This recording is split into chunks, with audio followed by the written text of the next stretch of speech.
So basically, in an update to a video that I did on another channel, we have to talk about the problems that Robert Pattinson's Batman is going through and the DC universe as a whole. Buckle up. So we know that it's been almost like 5.5 years since the Reeve version of Batman has come out with starring Robert Pattinson. And they've been pushing for a sequel. The Penguin came out to much praise, much laud, and much honor, but they still don't have a script. What's going on here? So let's look a little bit more into it because there are a couple of things that have come to light.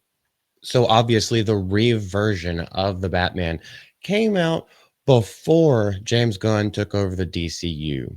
So there are going to be two separate entities. Now, whether or not James Gunn wants to pick and choose whether or not Superman actually takes a hold of the box office, whether or not it actually succeeds, whether it flies or fails, that's left to be decided.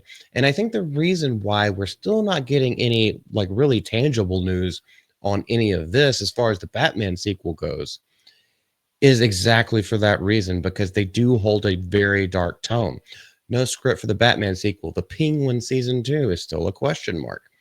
And who's the mystery writer on The Brave and the Bold? Now, that's the movie that James Gunn will be helming and put into the DCU. But no, this has been allayed. All rumors have been squashed, at least for now. A portal to the multiverse is not opening and moving Robert Pattinson to the DCU because James Gunn himself has come out on Friday, last Friday, which is 3 days ago, at a press event and said that Gunn bristled. Well, they said that Gunn bristled at the word sharing the actor with Reeves. He said there was no serious conversations about the actor continuing his role into the broader DCU at all. So it hasn't even come across his mind, which basically means he's not on the table. And that's perfectly fine because it's so the Reeves version of the Batman does not line up with the tendencies that James Gunn films tend to have. So it kind of makes sense. You would squash an entire storyline, squash an entire character, let Reeves do his own thing, and I think we'd be good with that. I also don't have basically any hope for the DCU, but that's neither here nor there. This comes weeks after a head-turning interview at January's Golden Globes by the Batman filmmaker, who was pressed on speculation that Pattinson might be incorporated into the DC universe. And rather than flat out denying, he said, I don't know, we'll have to see where that goes.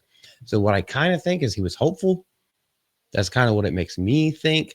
He was hopeful that, like, okay, maybe we'll get into this. But then again, he's also being nonchalant about it. I was like, well, I don't know. I don't got nothing to tell you. He's not going to go one way or the other. Now, that's a good PR person, especially when you don't have anything to announce. So obviously the Batman, when it came out, it made 722 million, enough that normally a sequel would be fast track, but he's methodical and he doesn't even have a script yet. He has come out and said this himself. He doesn't have a script yet, where the first video that I made on this was absolutely lambasting him. I was like, if you don't, why even try to start? You can't even start trying to make anything if you don't have a story. Story and script come first. If you've been wanting to do it for so long, you would already have a script written, even if not for your own like pleasure, just for something that you had. So if anybody else wanted to like tap you down the line, you'd be like, I've already got this. Here you go. Here's my treatment of it. But they keep pushing the dates back, and I have reported on this before, to a 2027 release, and that's where the 5.5 year gap between installments comes. I guarantee you it will be pushed back further than that if it gets released.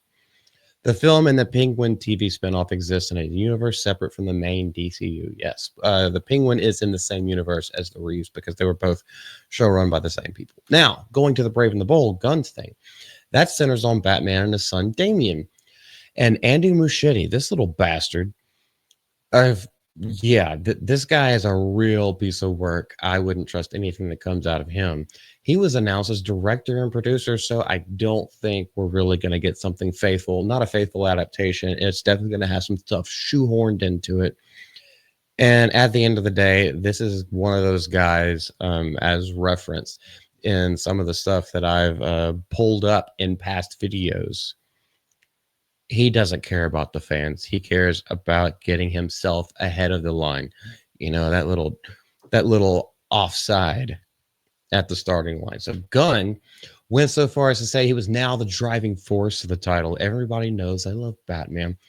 Does everybody know, though? Do they? And it's important to me, so I'm working very closely with the writer. The writer's name was not revealed. So don't even have a script for that yet either. As for television, the awards juggernaut. The awards juggernaut because it was actually a good movie. So James Gunn, maybe you want to think about like incorporating those people, the people that worked on those films and that TV show, because the film did good. The TV show was gangbusters. Everyone actually has great word of mouth on it. And you got Colin Farrell wanting to come back and play the role as well. He's saying it might not get a second season because Safran has plainly said, we don't know. There are a lot of moving pieces. Probably most importantly, Colin himself. Colin has come out and said this. I'd have to find this later. He has absolutely said, and it's not in this article. So I'm kind of like doing myself a disservice there. It would take a little bit of research, and right now we don't have time for research. Who has time for research? Well, we do, because this is an interview that he gave specifically about the Penguin season 2. If there's a great idea for season 2 and the writing was really muscular and as strong or stronger on the page than it was in the first season, now that is a huge task. But let's just go back to his own words. Of course, I would do it. So there you have it. You can spin things any way you want to, saying, he's not really interested. It's like, well, he's interested in playing good characters. He's interested in playing a role that fulfills him as an actor because everyone knows Colin Farrell. I wouldn't say is a movie star, but what he is highly successful and he cares about his work. So yes, he said it has to either meet the bar or raise the bar from Penguin season 1. And that is a very high bar to raise. So if they're going to do a season 2 and he reads the script and he sees the storyline, he sees what's going to happen and he agrees with it, of course he'll be in. But he's not going to do it just for shill's sake. Make that distinction.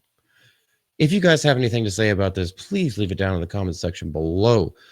It's good to see y'all again. I know I was only off for 2 days, but it felt like a lifetime.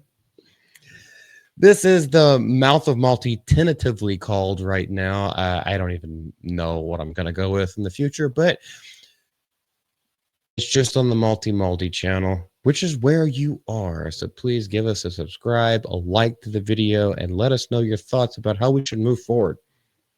Thanks, and bye-bye.